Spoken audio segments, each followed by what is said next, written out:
that's a really good question.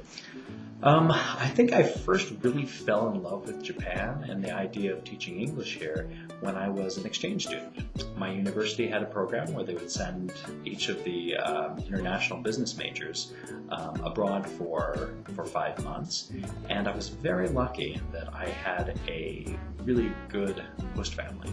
And that host family introduced me to many of their neighbors, and so I was teaching a couple of nights a week, and I just really caught the bug then. I really became excited about teaching English. So when the opportunity arose for me to come to Japan again, I took it, and I've been loving it ever since.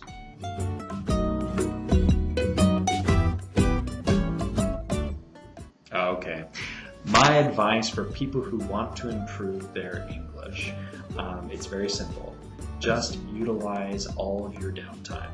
Make sure that every time that you're in the car, riding on the train, in the shower, putting on your makeup, whatever you're doing during the day, make sure that you can fill every little bit of time that you have, that free time, with English.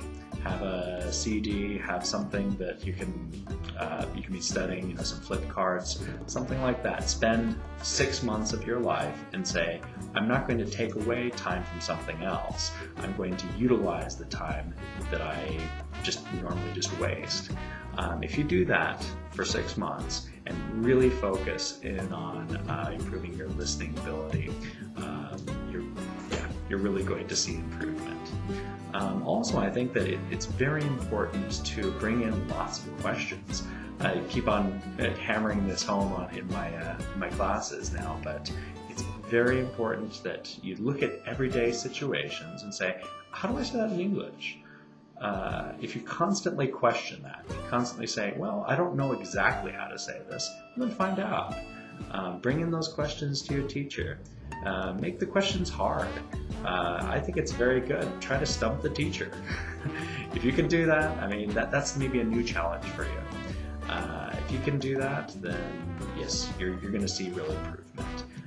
If you're constantly thinking, how can I improve, and then filling up your downtime with English, you're going to see real improvement.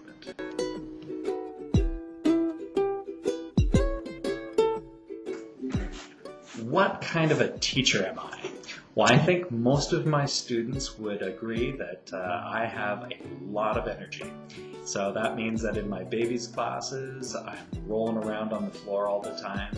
In my elementary school classes, I want to keep that energy up. I want the students to be excited to come to English class. I don't want them to feel like, this is something I have to go to every week. I want them to be running in the door and saying, yay, I get to go to English class. And I think that's part of a teacher's job, is to keep that energy up and to really make the class a fun place to be. For my adult lessons, I always want to be a good listener. I also like for people to ask lots of questions. I'm really excited when students come in with 2 and 3 questions every week, because that's a great challenge for me. If I'm unable to explain something to a student, that becomes my homework. I really want students to feel very comfortable in asking me absolutely anything, and they know that they're going to get the answer. So I think so once again, for my children's lessons, it's a whole bunch of energy, and for the adult lessons, it's a very comfortable time. Very something where a class where people can take away something every single week. I want those aha, now I get it moments. So I guess that's the kind of teacher I am.